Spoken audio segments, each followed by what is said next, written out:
নমস্কার বন্ধুরা, খাকি যাত্রা ইউটিউব চ্যানেলে আপনাদের সবাইকে স্বাগত।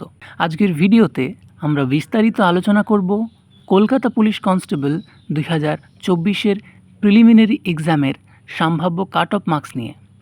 তোমরা লাইভে আমাকে অনেকেই প্রশ্ন করেছো, দাদা কলকাতা পুলিশ কনস্টেবল প্রিলিমিনারি এক্সামের কাট অফ কেমন যেতে পারে।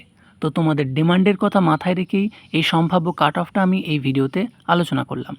তো এই ভিডিওতে তোমরা যা জানতে পারবে, ক্যাটাগরি অনুযায়ী সম্ভাব্য কাট অফ কত হতে পারে, মোট শূন্যপদ কত ছিল, প্রতিযোগিতা কতটা কঠিন ছিল এবং কোন নম্বর পেলে পরবর্তী ধাপে ডাক পাওয়ার সম্ভাবনা বেশি। তাই ভিডিওটি না টেনে শেষ পর্যন্ত দেখুন, কারণ শেষে আমি আপনাদের সঙ্গে শেয়ার করব যে কত নাম্বারে হতে পারে আপনার সিলেকশন। চলো এবার প্রথমেই দেখে নেওয়া যাক অফিসিয়াল নোটিশ অনুযায়ী ভ্যাকান্সির সংখ্যা কত ছিল। West Bengal police recruitment board এর সংশোধিত বিজ্ঞপ্তি অনুযায়ী পুরুষ কনস্টেবল পদে 3624টি পদের জন্য নিয়োগ করা হবে এবং লেডি কনস্টেবল পদের জন্য শূন্যপদ ছিল 330টি। অর্থাৎ সর্বমোট যদি তুমি শূন্যপদ দেখো 3954টি কিন্তু শূন্যপদ ছিল। আগের বিজ্ঞপ্তির তুলনায় কিন্তু এই ভ্যাকান্সি বৃদ্ধি পাওয়ায় অনেকেরই কিন্তু নির্বাচনের সম্ভাবনা বেড়ে যাবে, কারণ 2022-এ যদি তুমি দেখো ভ্যাকান্সির সংখ্যা কিন্তু প্রায় এর অর্ধেকেরও কম ছিল। প্রতিযোগিতার চিত্র যদি দেখা যায়, এখানে মোট আবেদন করেছিল আনুমানিক প্রায় 5 লক্ষের কাছাকাছি প্রার্থী। তার মধ্যে পরীক্ষায় উপস্থিত ছিল আনুমানিক 4,20,000 প্রতি একটি পদের জন্য। প্রায় যদি দেখা যায় 110 থেকে 135 জন প্রতিযোগিতা করছে বা লড়ছে। তো এত বড় প্রতিযোগিতার মধ্যেও যাদের প্রশ্নপত্র ভালো হয়েছে, অর্থাৎ যারা ভালো পরীক্ষা দিয়েছো, তাদের সুযোগ তো অবশ্যই রয়েছে।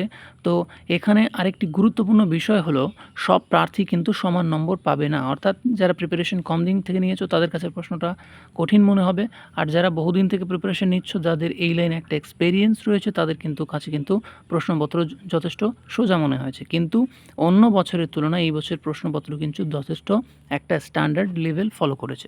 তো বেশি কথা না বাড়িয়ে এই ভিডিওর মূল অংশে আমরা চলে যাব। অর্থাৎ এই ভিডিওটা যে বিষয় নিয়ে বানানো সেটা ছিল কনস্টেবলের cut off marks, Kolkata police কনস্টেবলের প্রিলিমসের কাট অফ মার্কস। তো চলো আমরা মূল বিষয়ে চলে যাই।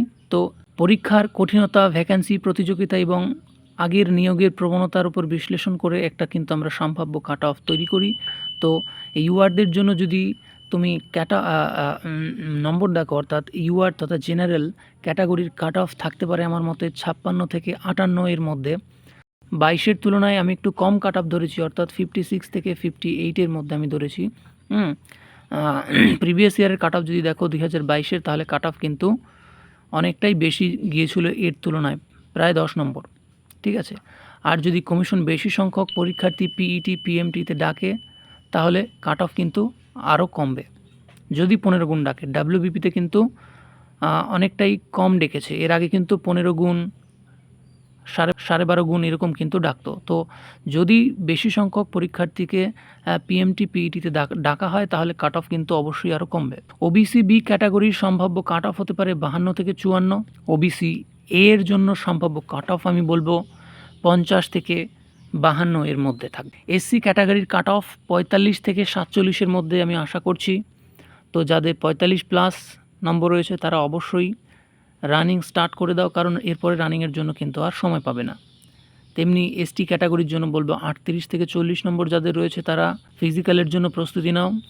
ইডাব্লিউএসের কাট অফ কিন্তু খুবই কম যাবে, প্রায় 35 থেকে 37 বা এর আরও কম যাবে আশা করা যায় ইডাব্লিউএসের কাট অফ। তো বিভিন্ন তথ্যের উপর বেস করে কিন্তু এই কাট অফটা তৈরি করা হয়েছে। তো মোট শূন্যপদ আগের তুলনায় যেহেতু ভালো প্রশ্নপত্র অন্য বছরের তুলনায় একটু স্ট্যান্ডার্ড লেভেল ফলো করেছে, অর্থাৎ মডারেট টু হাই বলতে পারো, তাই অন্য বছরের তুলনায় এবছরের কাট অফটা আমি একটু কম রেখেছি। কমিশন সাধারণত পিইটি এবং পিএমটি এর জন্য ভ্যাকান্সির তুলনায় অনেকটাই বেশি সংখ্যক প্রার্থী ডাকে, অর্থাৎ প্রায় 15 গুণের মতো স্টুডেন্ট কিন্তু এর আগে ডাকতো। তো সেই অনুসারে যদি আগের ধাঁচে 15 গুণ যদি ডাকে, তাহলে কিন্তু কাট অফ কমবে। যাদের নম্বর কম এসেছে, যদি আপনার নম্বর এই সম্ভাব্য কাট অফ এর থেকে 1-2 নম্বর কম থাকে, তবুও এখনও কিন্তু আপনি হতাশ হবেন না বা হাল ছেড়ে দেবেন না, কারণ ফাইনাল কাট অফ এটা নয়, এটা সম্পূর্ণ একটা প্রেডিকশন। তো নিজের ফিজিক্যাল ফিটনেসের দিকে ধ্যান দাও, পড়াশোনার দিকে ধ্যান দাও, হতাশ হবেন না। পিইটি এর জন্য প্রস্তুত নিতে থাকুন, পিএমটি এর জন্য প্রস্তুত হন। পরবর্তী ধাপ প্রিলিমিনারি পরীক্ষার সফল হলে তোমার জন্য আসবে ফিজিক্যাল মেজারমেন্ট টেস্ট। তো তোমার যদি 2-1 নম্বর কম থাকে, তুমি যদি এখন থেকেই এই ফিজিক্যাল মেজারমেন্ট এবং ফিজিক্যাল এফিসিয়েন্সির জন্য নিজেকে প্রস্তুত না করো, তাহলে কিন্তু তুমি পরবর্তী ধাপের জন্য এলিমিনেট হয়ে যাবে। তাহলে তোমাকে কি করতে হবে, 2-1 নম্বর কম থাকলেও এর থেকে তোমাকে অবশ্যই ফিজিক্যালের দিকে ধ্যান দিতে হবে। শেষ কথা আবারও বলছি, আজকের ভিডিওতে যে কাট অফ দেখানো হয়েছে এটা সম্পূর্ণই একটা বিশ্লেষণ এবং সম্ভাব্য কাট অফ। অফিসিয়াল রেজাল্ট প্রকাশ হলেই প্রকৃত কাট অফ আমরা জানতে পারবো। আপনার পরীক্ষায় কত নম্বর রয়েছে সেটা অবশ্যই কমেন্ট সেকশনে বলে যাবেন। কমেন্টে অবশ্যই নিজের ক্যাটাগরি এবং সম্ভাব্য নম্বর লিখবেন। ভিডিওটি ভালো লাগলে অবশ্যই লাইক করবেন, বন্ধুদের সঙ্গে শেয়ার করবেন এবং খাকি যাত্রা চ্যানেলটির পাশে থাকবেন। সাবস্ক্রাইব করে বেল আইকনটি চাপতে ভুলবেন না। ধন্যবাদ। আবারও দেখা হবে পরবর্তী কোনো গুরুত্বপূর্ণ আপডেট নিয়ে। জয় হিন্দ।